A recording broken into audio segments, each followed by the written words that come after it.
I'm Don Smith, Executive Director of the West Virginia Press Association, and I'll be your moderator for most of the day. Thank you for attending the 2023 Legislative Lookahead. This is our first in-person event like this since 2020. We hope today gives you some insight into the coming session. I want to thank our corporate partners, AARP West Virginia, WVU University Relations, and the West Virginia Press Association Foundation for helping make this event possible. I am going to start the panel, and I am going to go, according to our schedule, to Mr. Zimmerman, who's been here all day. WV people came down early. The fans travel well. The Mountaineers travel. So please. Thanks, Don. I appreciate it. Well, good afternoon, everyone. Thank you very much for including me in the conversation today. A lot of great topics have been brought up through the other speakers today, and as Don mentioned, they kind of tie in a lot with a lot of the concerns that we're facing in colleges and universities, not only in West Virginia, but across the nation. We've talked a lot about the college going rate. We've talked a little bit about the outflow of population from the state in terms of migration and demographics as it involves the workforce. But demographics is an important topic I feel like I talk about every day with other state flagships. So, being WVU being the land grant institution in the state, we have a lot of connections not just with our in-state colleagues, but also those across the entire country. And so I meet regularly with folks in my role from all 50 states, and the national demographics are not what we would call good for higher education. You may have heard of the demographic cliff for those of you who cover the education circuit in terms of reporting. And what that is simply, it's birth rates. In 2008, there was an economic decline. When the economy goes down, people don't have babies. It's a cost factor. And what we're seeing now is in 2025, the birth rate decline in 2008 is going to hit high school graduations. So the high schools have already seen it with ebbs and flows in terms of their enrollments throughout the last few years. But from 2025 through 2034, there's going to be an 11% decline in the number of high school graduates across the entire nation. When we look regionally in the Northeast, it's about 13%. When we look at West Virginia, it's 26%. And so there's a significant decline in just the population itself in terms of who is going to be there in order to attain a college degree. There are ways that we can help that, and I think West Virginia has focused on that, and I'm sure other folks have mentioned this and talked about this, and I've seen great things coming through with the high school graduation rates and other ways to move students into college readiness. And that becomes, I think, a key, the college readiness piece, when we're looking at some of the things that I'm concerned with in my role in admissions and recruitment of students. We've heard about the math and the English scores. We've heard about the need to better support our students, and that's something that we're looking at, I know, at WVU. We have numerous different programs that we offer through the summer so that students can come to college and feel that they're prepared. So we've offered opportunities for students to participate in bridge programs where they're able to take courses over the summer between their senior year of high school and their first year at the university. We've offered math courses at a reduced rate for students that they can do online, so they don't have to take on additional costs to have to come to Morgantown to take that course, move in early, have to pay for all those other associated costs in order to take that course, to make sure that we're setting up students for success as best as possible when they come to the university. Beyond that, we're also looking at ways that we can re-engage our current student population. So just like we see in the K through 12 population, there are students who struggle to complete. And we want to make sure that students who have started down that path of education have the opportunity to attain a degree. And so we do re-engagement campaigns. We do outreach every year to students who have stopped out at the university to try to encourage them to come back. A few years ago, this was a pre-COVID initiative that we did. We actually found ways to take a look at students who had attended the Morgantown campus, and if they had completed the degree requirements for an associate's degree through our Kaiser campus and Potomac State College, we contacted them with the opportunity to be able to complete that degree so that they could attain something for the work that they had done, even though their original intent may have been a bachelor's degree. Thinking outside the box in this way helps us to better educate our student population, better educate our workforce in order to fill the jobs that are hopefully coming to West Virginia, and we see in the earlier presentations. Being able to really help support students through that whole process. In addition to that, we are grateful for the state and the support that's given through the Promise Scholarship. Programs like Promise are not prevalent in all states across the entire country. And the fact that the state itself is able to provide funding to our students in a way that makes college education affordable and allows them to be able to attain degrees at their state institutions, I think is really important. You know, one of the other things that kind of faces colleges across the country, and particularly in the Northeast with these shrinking demographics as well, is increased competition from non-resident colleges. So we have great schools here in the state of West Virginia, all across the state that are easily accessible to our students. But as the population decreases across the nation, other schools are also looking for population pockets where they're able to recruit students and draw them away into their home states. And so we have seen the rural student come up many times as a target population for other large institutions out of state. And that's concerning for, and should be concerning for schools in West Virginia, because when you look at the definition of a rural student, it is our students. They are West Virginians. And for us, you know, we take it for granted that we are working with these students and working with this population that is so sought after by some other schools that are now coming into the state to try to recruit those students. So the better that we can work together, not through, you know, not just at WVU, but also with the Higher Education Policy Commission, with the K through 12, with our school counselors and with everyone else, to show the great resources we have within the state of West Virginia, the more likely we are to hold on to the students that are here and raise ourselves up to the national profile where we get future West Virginians coming to the state for education. So I'm going to turn it over now, I think, to the next folks here. Just wanted to talk a little bit about some of the things that are on our plate, some of the national demographics, but I'd be happy to answer any questions about you know, kind of what we're seeing from students and some of the ways that we can help when we reach the end of the panel.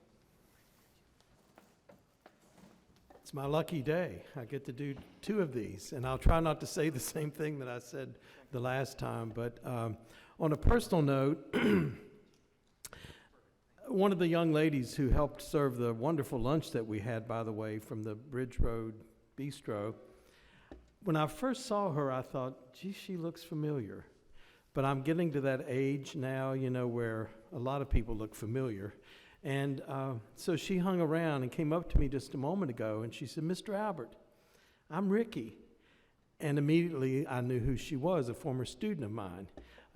She's working at the Bridge Road Bistro, but she lives in Huntington, and she's finishing her degree at Marshall University and has already gained employment for when she graduates in May. So it's always a blessing as a teacher to see former students who are successful and doing something positive with their lives. You know, also, I want you, before you leave here today, if you haven't already, I know Christmas is over, but take an opportunity to go around and look at the trees, because the decorations on most of them were made by students. And I think that's just a further indication of what happens in many of our schools in the state. We have schools full of creativity, and our teachers help bring about that creativity.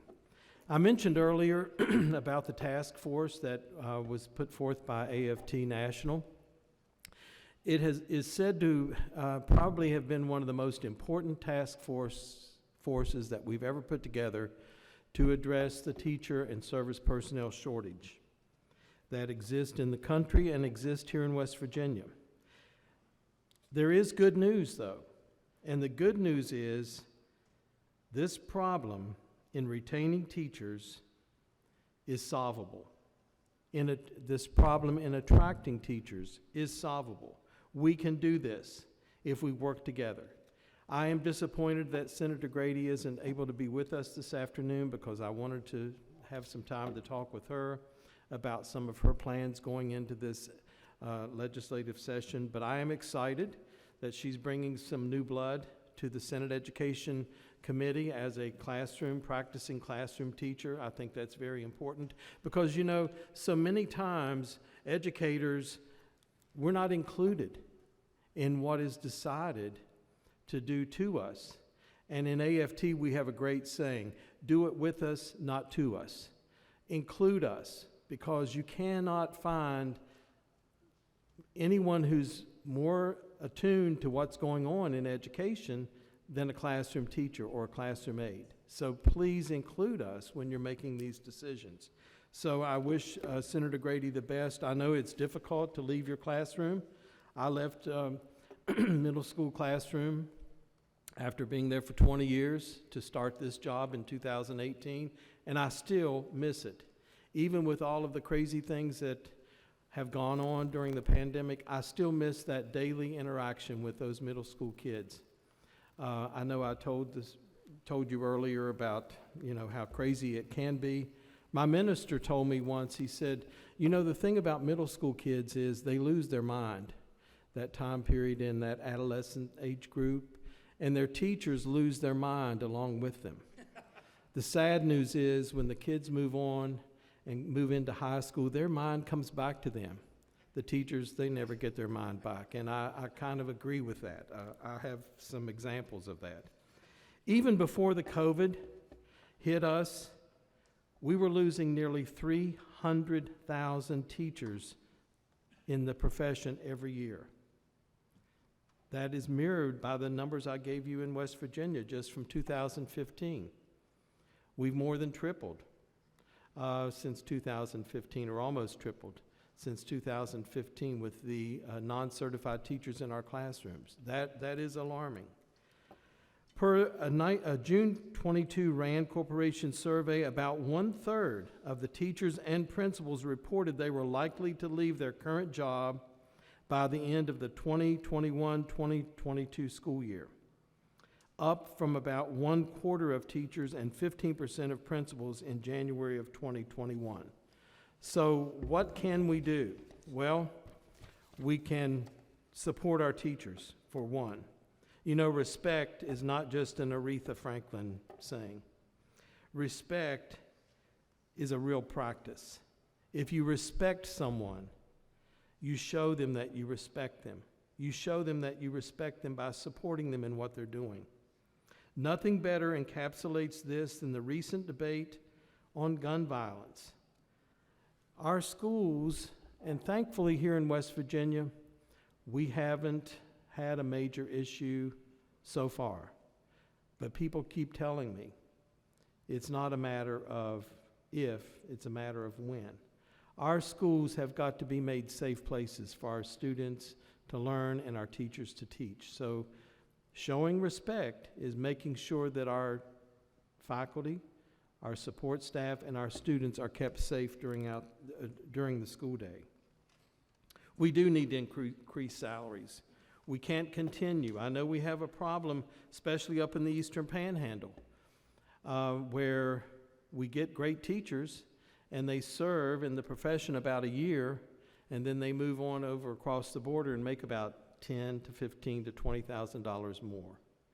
We need to be competitive with our salaries and with our benefits. Lower class sizes. That was one of the findings. You know, kids today are still kids. They're kids. They're students. But some of the issues they bring with them, you would not believe. I remember, it comes to my mind, one of my students that I had my last year of teaching, and I often think about him. He was from a situation where none of us would have found it enjoyable. And I remember his CPS worker coming to me. She ended up adopting him. And I told her, I said, I hope you understand, and I'm sure you do, all of the issues that this young man is facing. It's going to be a terrific task to take him into your home and to raise him, because there are multiple issues, but this is repeated over and over in our classrooms. It's a different climate today.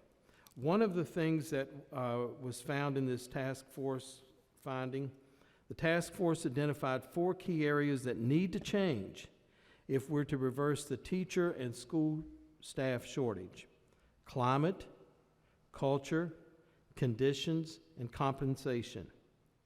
And we know that by focusing on these 4 C's, we'll ensure that educators and school staff have the 4 T's: the tools, the time, the trust, and the training they need to do the jobs and to stay in their jobs. We need to trust our educators.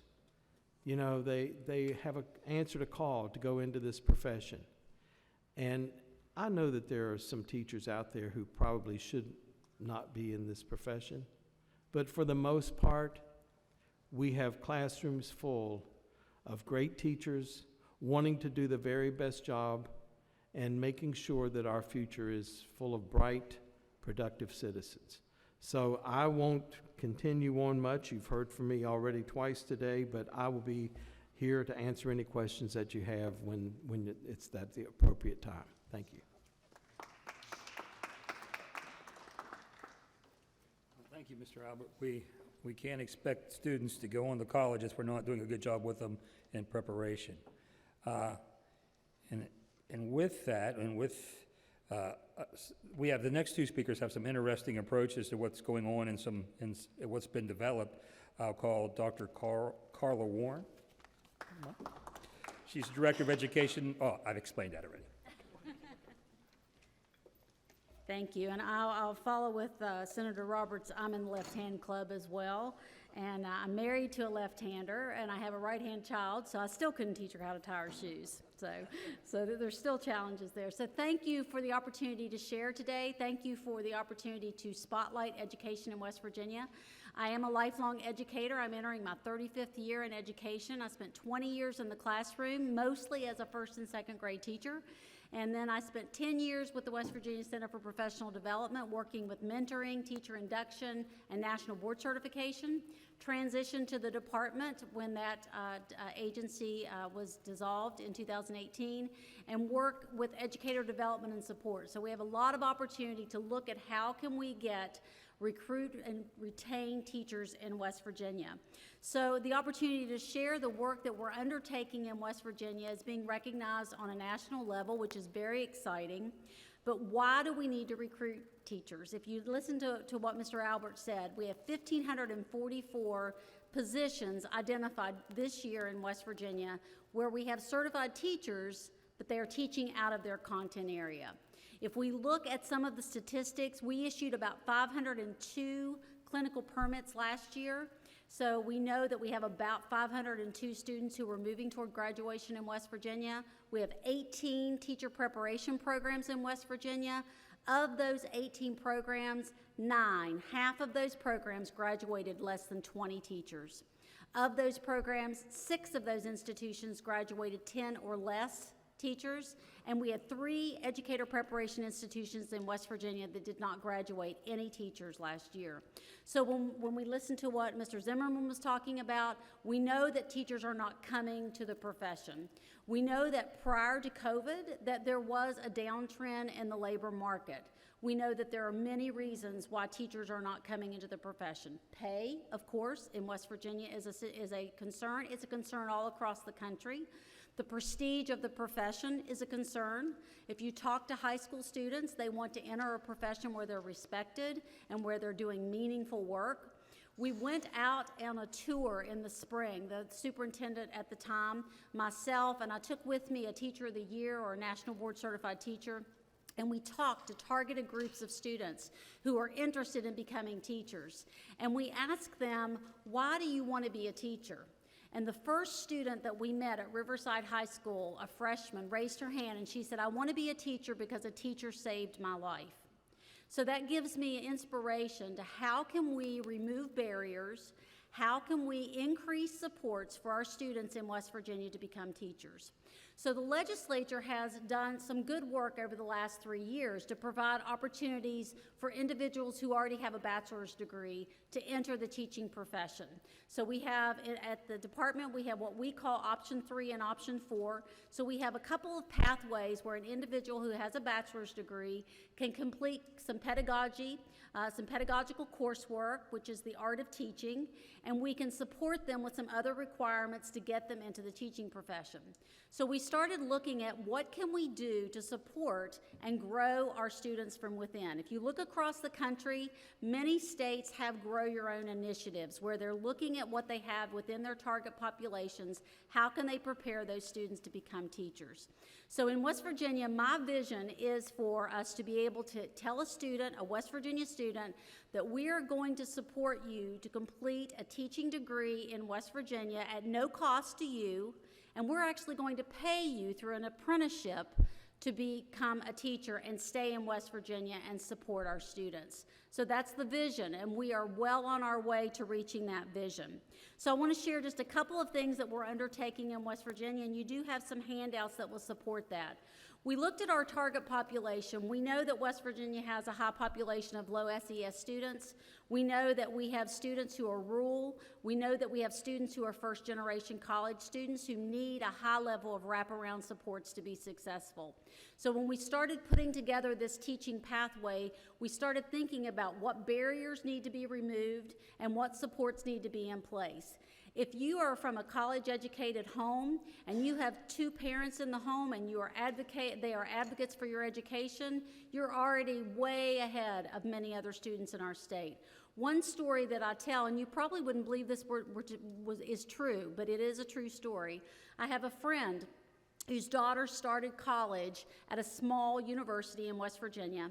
She had a classmate from her graduating class in rural West Virginia. The young lady drove to the university on the first day of her freshman year. She could not find a parking place, so that young lady drove back home, and she never returned to the university. She did not have the scaffolding, she did not have the support in place for her to feel like she could be successful, to navigate FAFSA, to navigate housing, to navigate a meal plan, to navigate creating a schedule and finding her classes. So we don't think about that when we come from a college-educated home. I'm a first-generation college student. I didn't have the access to that from my parents, but they were hardworking, ethical people who helped me find the resources. So in West Virginia, we're looking at some initiatives. The first is our year-long residency initiative. West Virginia is one of only 2 states in the country, Louisiana being the other, that has a mandated year-long residency model. So any student, we are in a transition phase. This will be completed by the fall of 2024. Any student in West Virginia who goes through a traditional teacher preparation program will complete their final year as a year-long resident. So they'll start at the beginning of the year, they'll be there at the start of the year, the end of the year, they'll be with one teacher in one school for an entire year. This immersive induction prepares these students and helps us retain teachers in West Virginia.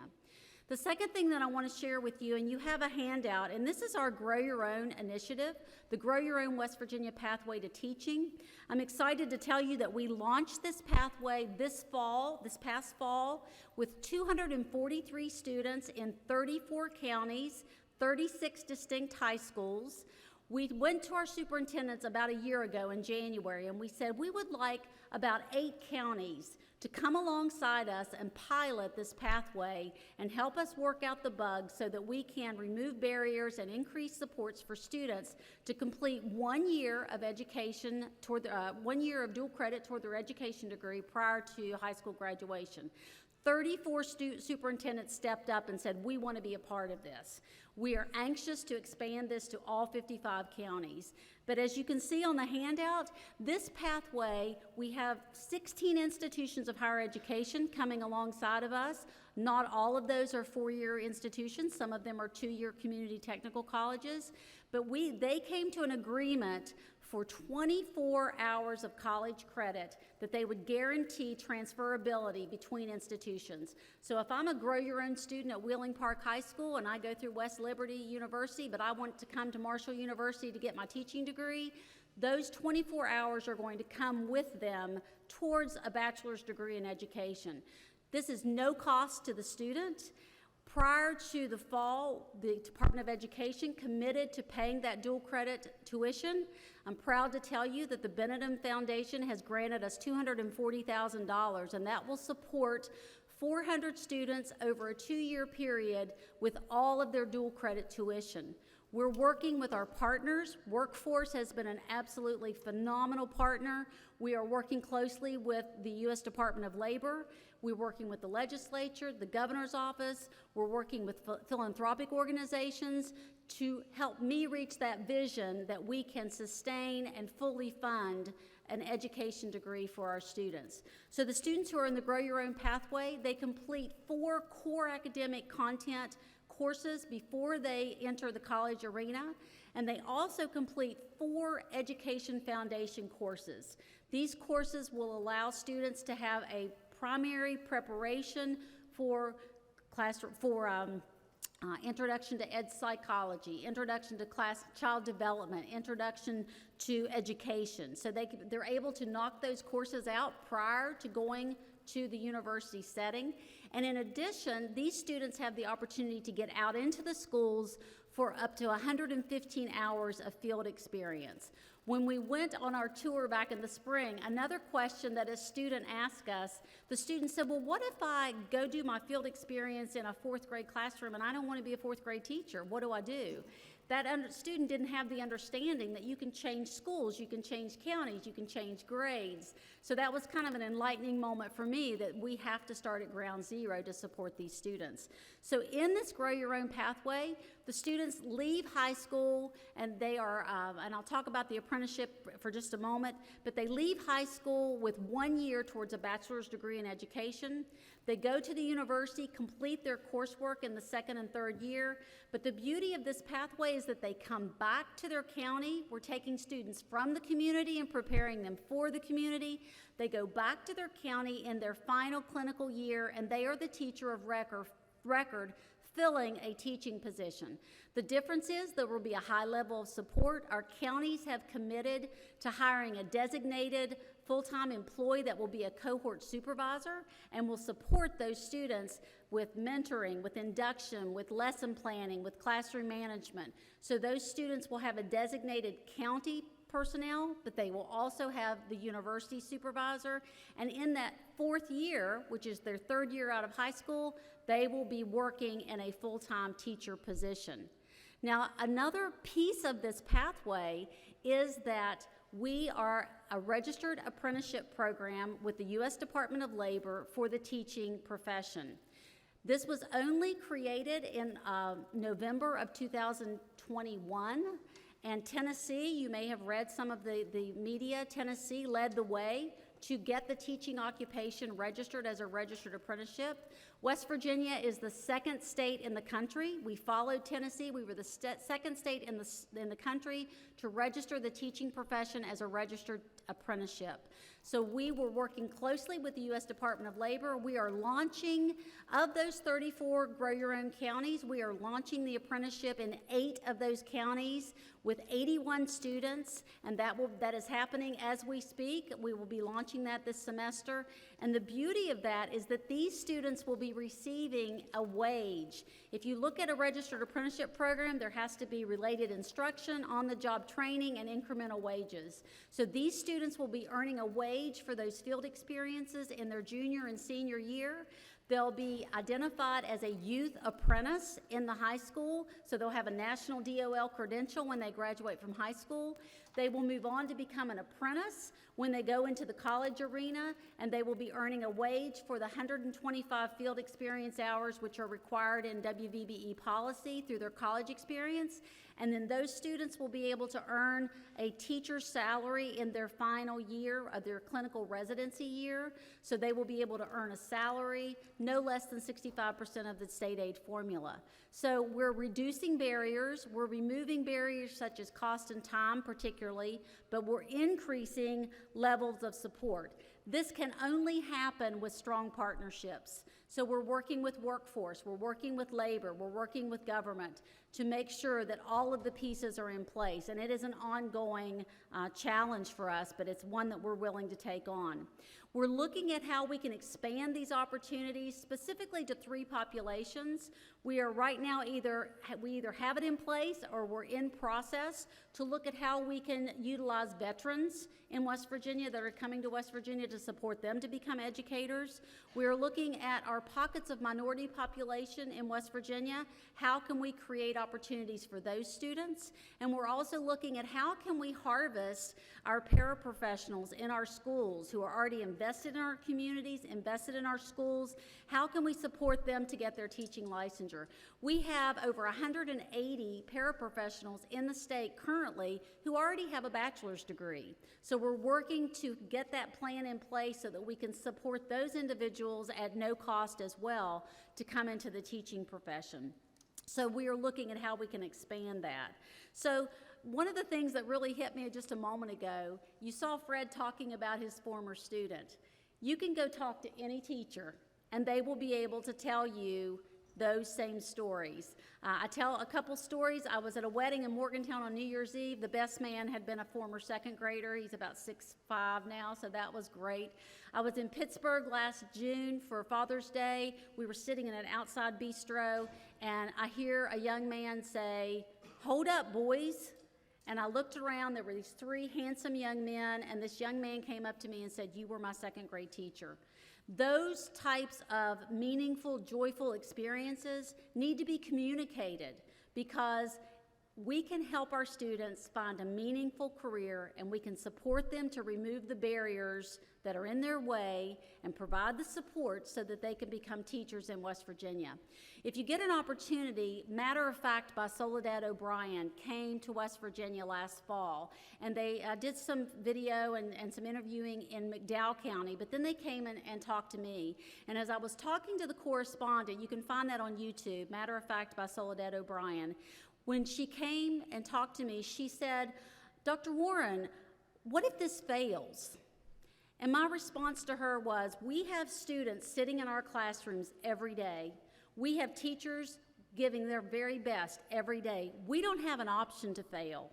Our students are depending on us, and I'm very excited that this is one opportunity, one initiative that has the potential to really make a difference because this is not an education problem. This is a workforce development problem, and it takes everyone in the village to make a difference for our students. So I would love to talk more to you if you have questions or need additional information. I very much appreciate the opportunity to share the work. There. The last thing between what, you guys and Friday evening, I guess, right? And whatever deadlines you may be on, but thank you all as well. I'm a little scatterbrained, and as I'm hearing them speak, a lot of these things that I had thought I was going to share with you, they just kept popping back into my head. But what occurs to me, and I know this is a legislative look ahead, and you're thinking in terms of initiatives and what we may be predicting about budgets and what we hope to see happen during the next 60 days. But it occurs to me in looking here, and I don't think I'm being silly, is, and Dr. Warren and George, we've not met, but I work closely with your colleagues on a variety of things. And Fred, I think, and maybe this is a product of the pandemic, but it was building before then, I think we're all working much more closely together than we ever have to address some of these state issues. And more often than not, we're seen in a lot of meetings together and trying to resolve some problems that have been handed to us or trying to address some of these, really, a lot of them are workforce shortages across the board, teaching and a variety of things. And that's one of the things that I was going to talk to you about. But I think, honestly, we work very closely with K-12 now. And particularly since the pandemic, I think all of the higher education institutions, both public and private, really came together to see how we were going to get through that period. And since that time, we continue to communicate better. And at a time when, as George mentioned, we're looking at fewer and fewer high school graduates and smaller populations, and that's been predicted for some time. The cliff, I think they call it, right? But I've got a number here that Chancellor Tucker has shared, and that is disturbing, but it shows that there's an opportunity, I think, within the state as well. We know that typically the institutions, when the pickings are slimmer, if you will, when you have fewer students from which to base your enrollment on, that's a big chunk of the budget for an institution to allow it to operate. That's no secret that students paying tuition, particularly non-resident students, balance the budget. So you're looking at fewer students from the pool from which to choose. But I've heard Chancellor Tucker say this, and I'll share this again. Our class of 2021 had the lowest college going rate since we have been tracking numbers, just under 46%, 45.9%. There's a market for post-secondary education, and that's not just a 4-year degree, that's not just a 2-year degree, it's post-secondary credentials, and that's a little bit what I'm going to share with you all as we look ahead. And Fred, the other thing too, I was going to tell you, I have one in middle school and one that just finished middle school who's in high school now. Why? We were mean in middle school. We were tough. I really appreciate my teachers now looking back, but my kids have both had great middle school experiences, but I do think the kids are tough at that age. I really do. Dr. Warren talked about the teacher shortage. I will say that this legislature and past few legislatures have worked very closely with us to try to address what we can do on the higher ed side, including an all-new Underwood Smith teaching scholars program. That program's been around for years, but we also made it our most lucrative scholarship program, which can total $10,000 a year, and it's stackable with Promise and any other need-based aid that someone can get to. So in a sense, for that cohort of 25 students, our top teachers, we partnered with K-12 to identify mentors to pair them with in the hope that they will continue to work in West Virginia afterward. It's one more thing in the toolbox. It's not the solution, but I think it's a very attractive financial aid package.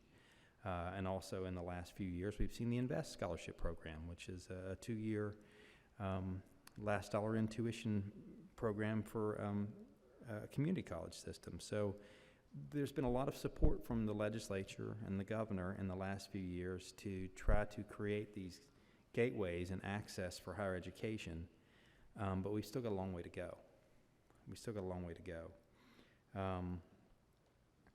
So what I'd like to share with you all today, what I'd like to talk a little bit about is our challenge with creating these career pathways. That's really cliche. I think you hear pathways a lot, but that's really what we're doing, is because the data will reflect that if you create these pathways, student retention and completion of their post-secondary credentials, not just high school diplomas, but post-secondary credentials, increases dramatically. And that's what we're trying to do. So we've been on a good pathway the last few years with economic development in West Virginia, something we hadn't heard for many, many years. And we're attracting a lot of new employers, good paying employers. I would say that economic development is blossoming in West Virginia. It's a resurgence, and we're hearing great things. But not just site location, not just lower cost utilities. I think if you asked our economic development experts, and if you asked the employers, what is one of their primary concerns, if not the primary concern about locating and staying in West Virginia? It's a skilled, highly educated workforce. And so we've got to create these pathways for our young people and cultivate and continue to cultivate an atmosphere that is conducive to business and good jobs that will pay families a good, strong living wage, enable them to prosper here in West Virginia. So that's what the employers are telling us. A high school diploma is not good enough. Our data will show you that just jumping from a high school diploma to even a certificate, this is West Virginia workforce data. This is folks who are living and working in West Virginia after graduation. Our outcomes workforce data from 2019 and 2020 graduates, median wages for those working in West Virginia just by obtaining a certificate over that high school diploma jumps about $10,000 a year in the first couple years after graduating. If you get an associate degree, it jumps another $10,000, $41,400 versus $20,800. And that data is on our portal as well, and we continue to update it, and that's a collaboration with K-12 and with Workforce West Virginia too. But it's very clear that with a 45.9% college going rate that we have to address that. And we believe that one of the ways to address that is actually one of the lowest college going rates in the country, One of the ways that we could address that is building upon something that Dr. Warren mentioned that they had been working with Benedum on, among other things, a dual credit program, a statewide, state-funded dual credit program that will cover the cost for students taking college courses in high school. Now, if you talk with Chancellor Tucker, she'll tell you that dual credit absolutely is going to make a difference, but she has a vision for something that's a little bit more career-based in dual credit so that we can get students into pathways that are related to their interests. Not just knocking out general education credits, but those that might be related to fields that are either in demand in West Virginia or ones in which they're interested, because the matriculation rates to college are going to be much greater if we can get them into a course in the field that they're interested in, not just one of the general education courses that would be required. We've had some success with this. A couple of our community colleges actually have students graduating from high school with Southern West Virginia CTC is a wonderful one that has, I think they had, gosh, how many was it, Jessica? Maybe 200 students, I think, that had graduated with associate degrees by the time they got out of high school. They're continuing that program. Blue Ridge Community College in the Eastern Panhandle buses students in from across the region in their Jump Start program, and they're getting them, once they graduated from high school, they're getting them the proper training to work for Procter & Gamble and other companies right out of high school with associate degrees, or not associate degrees, but certificates and training programs, so that they're immediately making great wages coming out of high school. So this is one way to do that, and this will get them in that pathway to a 2-year degree or a 4-year degree, knock out some of those credits early on, pair them up with employers, but also save them money and get them out of college earlier. So a lot of states fund dual credit across the country. A lot of them do. A good chunk of them do. West Virginia has never funded on the state level a dual credit program. Now, a lot of our institutions, both the 2-year and 4-year public institutions, have reduced their per credit hour charges to a bare minimum to try to cover, to make college accessible in the hopes that they will matriculate later on, but it's not effective. It's very costly. And even at that, low-income families often cannot afford to pay for college. So if you imagine, even at $25, it's $75, plus you've got some other fees, you've got transportation issues, there are a variety of things that are barriers that we have heard spoken to today. We call them structural barriers that inhibit students from seeking post-secondary education. Carla also mentioned this is a real thing in West Virginia, and this is not a legislative matter, but it's something we are working closely with the schools on and with our institutions on, is particularly for first-generation students, things that you may not consider are a real barrier. Parking space. They may drop out because of a parking ticket later on. These are all things that we're trying to address. There are small things become big things to a student who's never had the guidance or never had a parent or never had anyone to help direct them to a college education. Registering for class is a hurdle. Completing the FAFSA is a hurdle. And we do have a lot of resources there, but if he were here, Senator Clements spoke at the last LOCIA meeting. Brian Weingart, our Senior Director of Financial Aid, we present an annual financial aid report, and Brian was talking about all these tremendous programs I've just shared with you, the Promise Scholarship, the INVEST program, our Higher Education Grant Program. West Virginia has some of the most attractive state-provided financial aid programs in the country, and our colleges are still affordable. Cost remains a barrier. So Senator Clements said, what are we doing to get this word out? We're working at it, but it's sometimes not filtering down. We've got more to do. We've got more outreach to do because we do have fantastic programs, but getting the word out is tough, and reaching that student who's never had that person that told them what college is about and what it's going to be is tough. And so even little things that you may take for granted here, if you've gone to college, are a challenge. We still have so many first-generation students in West Virginia that haven't done it. But dual enrollment. So I've already mentioned that we're looking at certificates, 2-year, 4-year pathways to those. But if high school students are having to pay for that, we're turning away some of those who are most needy. The students who are enrolling in dual credit programs right now, for the vast majority of those who probably were going to anyway. We're going to go to college anyway. So we need to reach out to the first gen and the low-income students. So one of the things that we have spoken about from the state higher ed office level is potentially like a pilot anyway, a dual enrollment program, where this goes and how. I think there's a lot coalescing right now with this. We've heard from the Education Alliance, we've heard from K-12, we've heard from our institutions. And we've been speaking with some lawmakers that there is a real need, and if we've got to address that 45.9% college going rate. And if dual enrollment is one tool in that toolbox to help us do it, let's see what we can do to make it happen. So we're thinking of a potential dual enrollment program that would prioritize college courses that are vital to West Virginia's industries and employers. The career pathways I've talked about could be healthcare, IT, manufacturing, other fields that are much needed, and not just a general education credit. And we would also want to make sure there's a focus on accessibility for low-income students. I've mentioned some of the other benefits with employers. We get higher high school graduation rates, especially among lower-income students. They get better grades when they're in high school, higher academic achievement, their attendance improves. Plus, of course, they're more likely to continue to matriculate after they graduate. Further down the line, once they're in college, their graduation levels are higher, particularly among first-generation students and low-income students, if they've had that access while they were in high school. So we're excited about the dialogue that we're hearing from some in support of some measure of an initiative.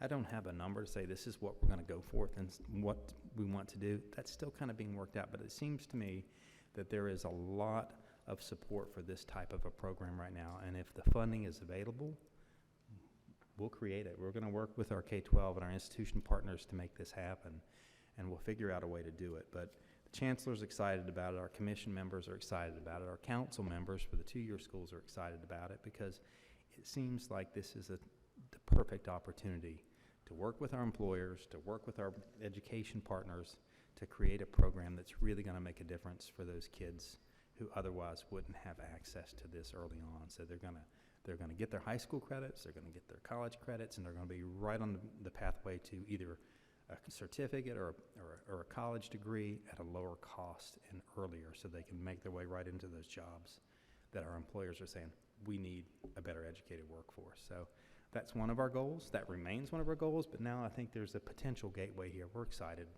that this dialogue has begun, and hopefully we can see a little bit of movement on something like that this session.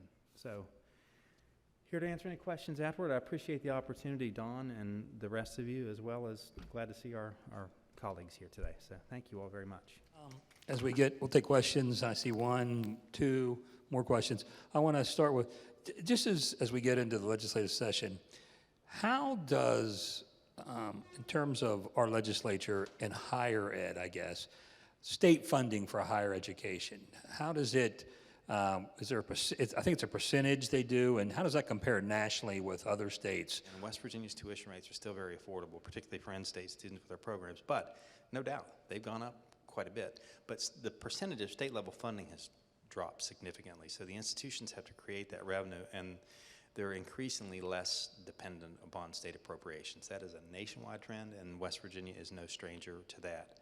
For the first time, it was a state-based funding model, funding formula.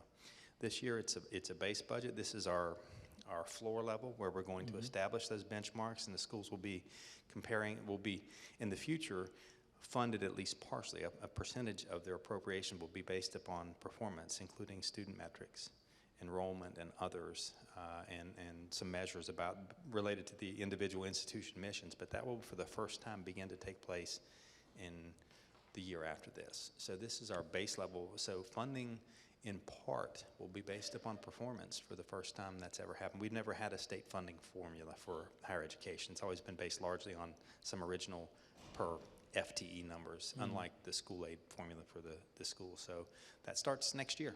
And to be clear, didn't enrollment is part of that, you say? Part of it. And we're just talking that this is probably the enrollment, just not in West Virginia, but nationally, is it headed down? Nationally, I think that's been an issue across the nation. That's why you've seen some of the smaller, I think, private institutions have had a real struggle. We've heard of some closures or mergers. You've seen in Pennsylvania, they're experimenting a little bit with some merger of public institutions as well. So it's been a nationwide trend, and certainly West Virginia with fewer high school students, that has been something we've been working toward for a while. Okay, all right.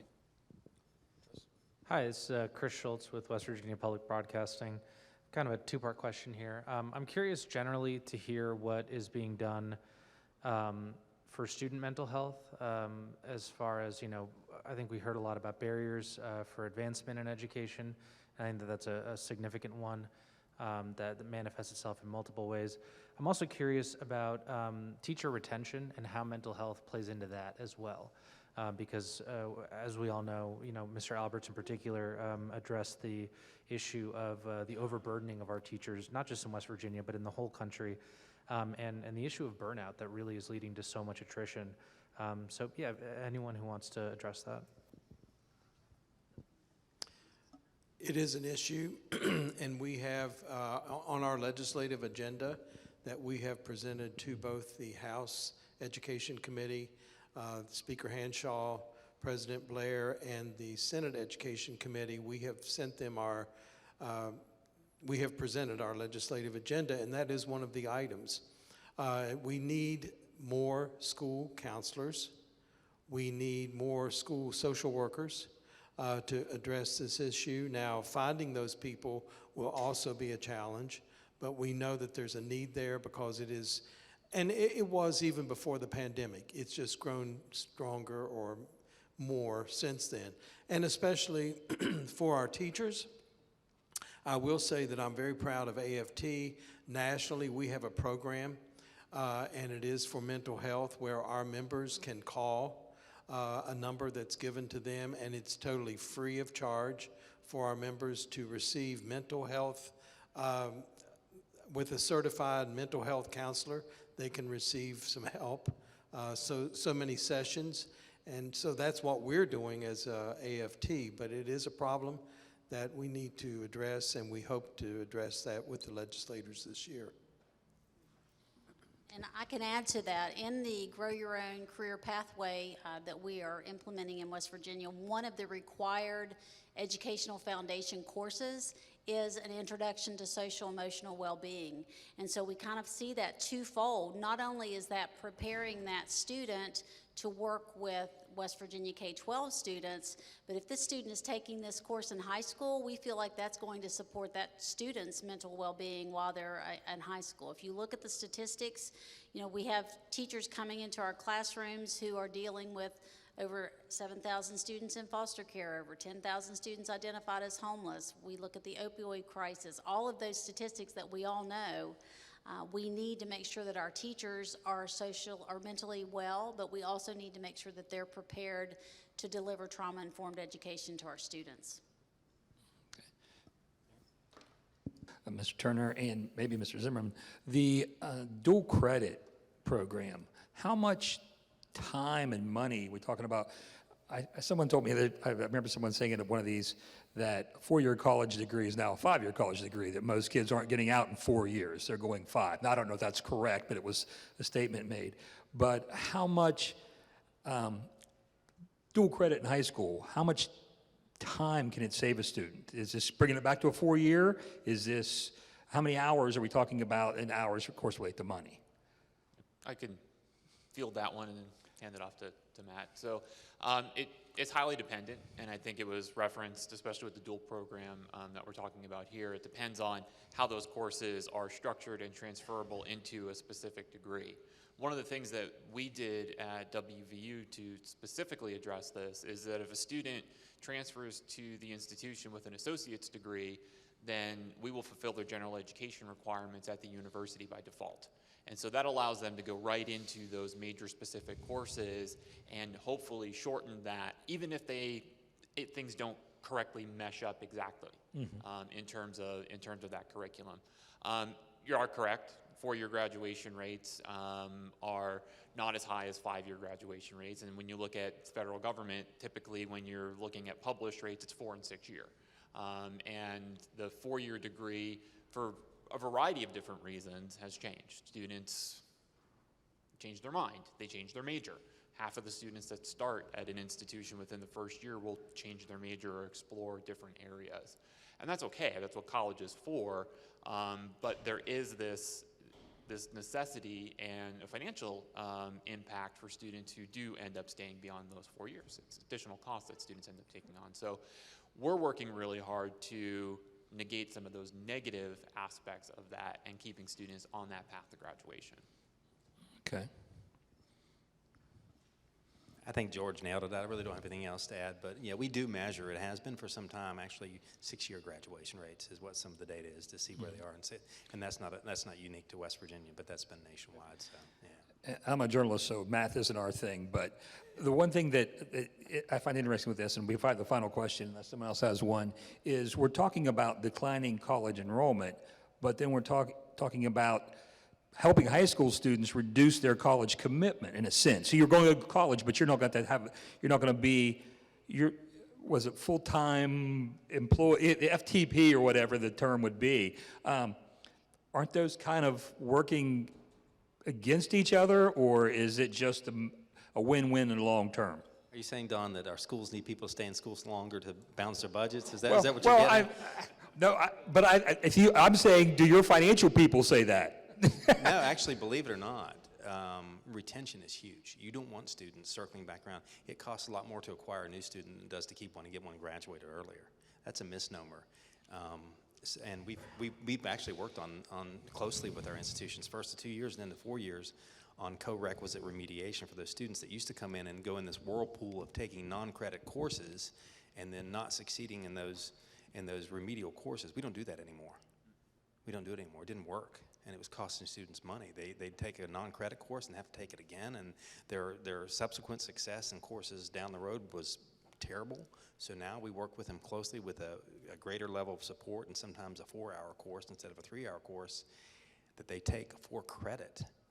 And it's the same coursework that they would get in, say, a typical math or English class. Instead of non-credit, they're getting that credit with additional support and continuing on instead of having to retake a math class again. So I think an answer to your question maybe is, that sounds contradictory, but it's not. It's cheaper and it's more effective for them to retain a student instead of and get them out earlier than it is to just keep them paying tuition. Very good. Thank you.